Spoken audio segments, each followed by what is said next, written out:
R-E-E-T. This is my background singer.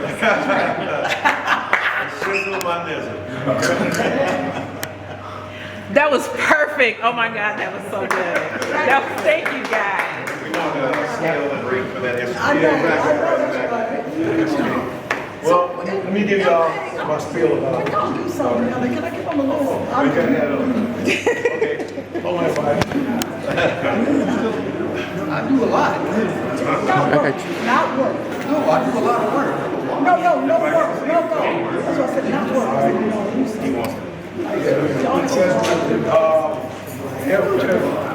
Could y'all guys give them a couple of seats over there? Just for a second.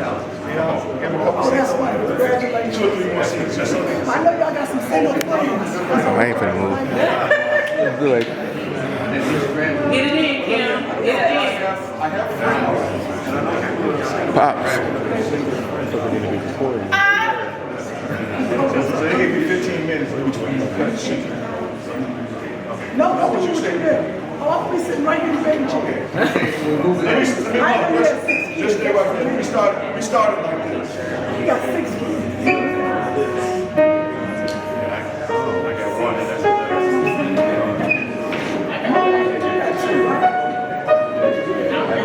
Hey, can I have some quiet up here? Deep river low, I'm crossing over into campground. Oh Lord, I just come from the fountain. I'm just from the fountain, Lord. I just come from the fountain. His name's so sweet. Every time I feel the Spirit moving in my heart, oh, every time I feel the Spirit moving in my heart, I will pray. But that was got the credit for it. He came back from Kemet. They call it Egypt. He came back from Kemet with this 5-tone scale. But it was devised, the whole thing was devised in Kemet.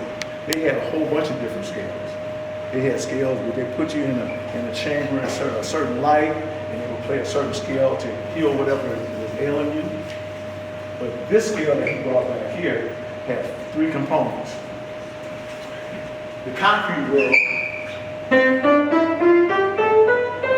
you know that as a diatonic scale. The concrete world was the stuff they saw, the 7 bodies, heavenly bodies they saw in the sky. And they calculated the distances of those bodies and made tones to represent those distances. Sunday, Monday, Tuesday, Wednesday, Thursday, Friday, Saturday. Sunday, Monday, Tuesday, Wednesday, Thursday, Friday, Saturday. Sunday, Monday, Tuesday. This is a calendar. 5 tones was the scale that we brought over from West Africa. That all those Negro spirituals can be played with 5 tones. 7 plus 5 is 12. After we stopped at 5 was the number of the spirit. Right? 12, when they looked in the sky, they saw 12 gates. They talk about the 12 gates of the city, evenly spaced, those monthly things that we go through.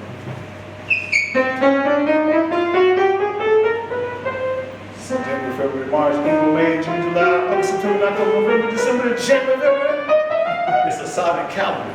And those 5 tones is why it was so infectious, the music that they brought over.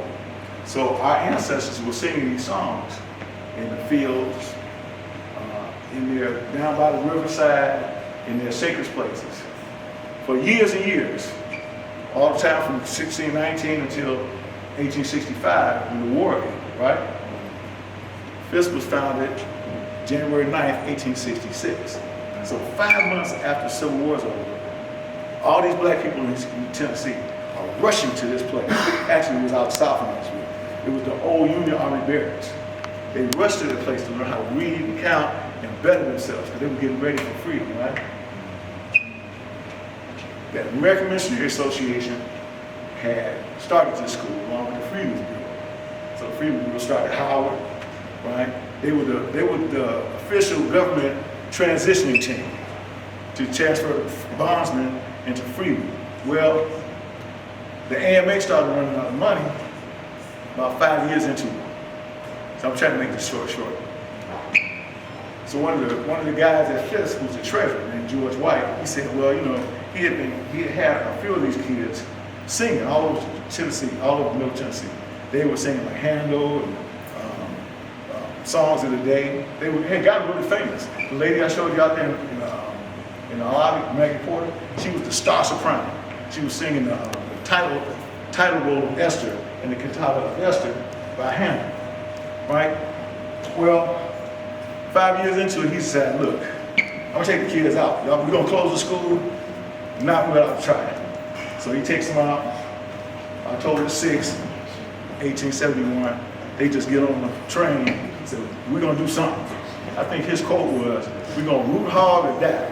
I don't know what the hell that means. But it just sounds like we're serious, right? We're gonna root hard at it. So this white guy with these 9 kids, now I don't hear it's 11, that's the portrait for the English thing.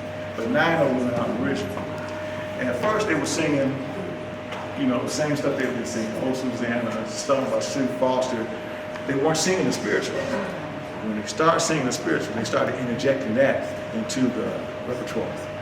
They started winning. The plate started getting full.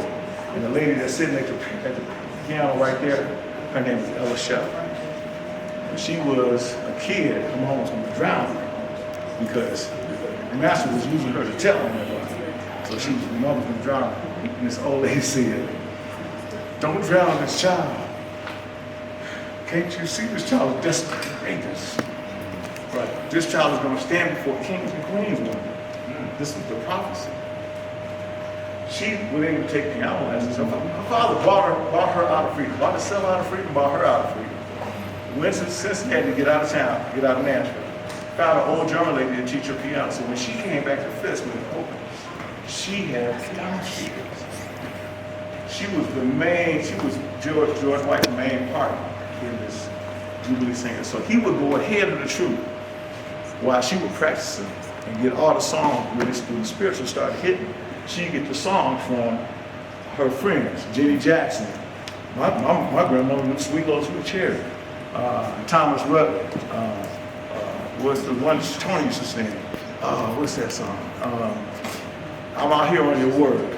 Each one of them had songs that their grandmothers and stuff sang. So she arranged them. She's the first producer. She arranged them.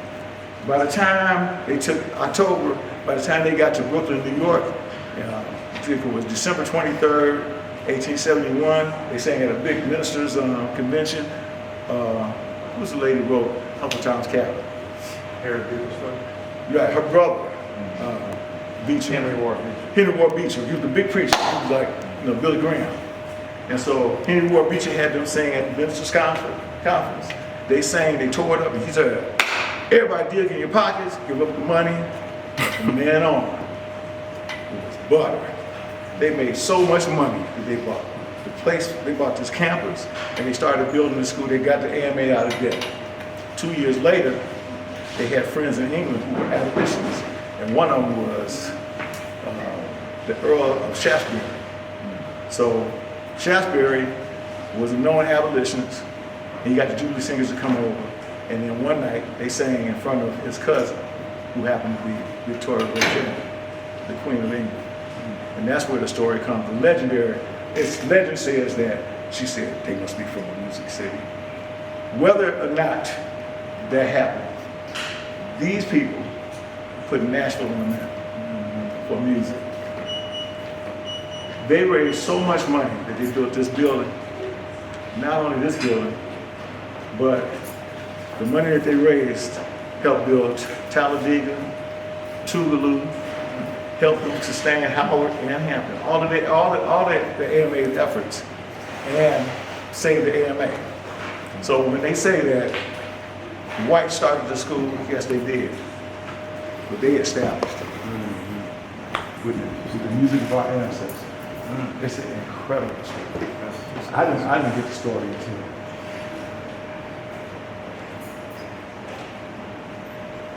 maybe like 20 years after I was school.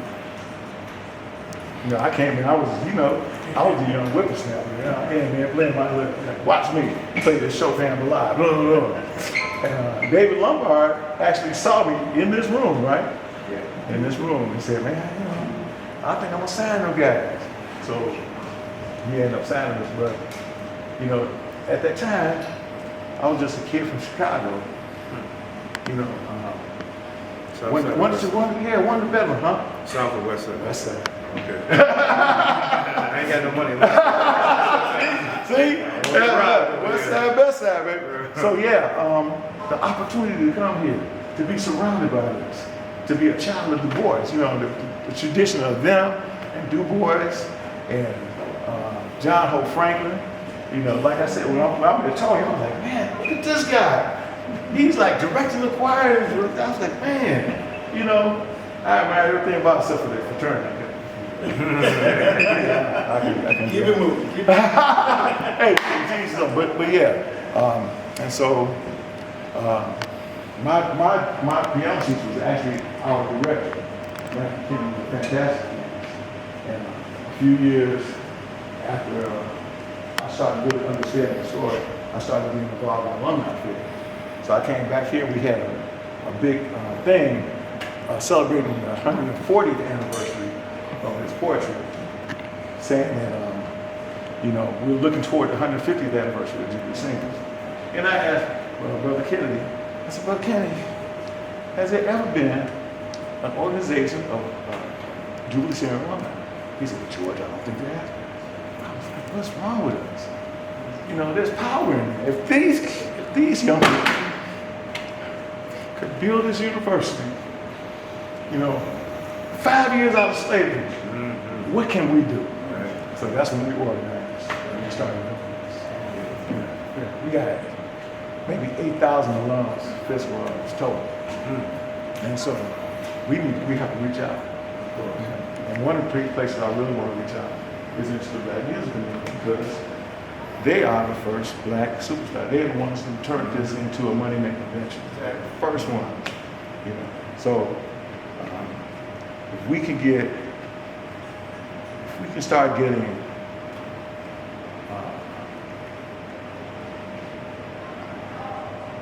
philanthropic efforts, not just from one or two people, but from the entire community. You know, I remember Dave went to turn the cameras off.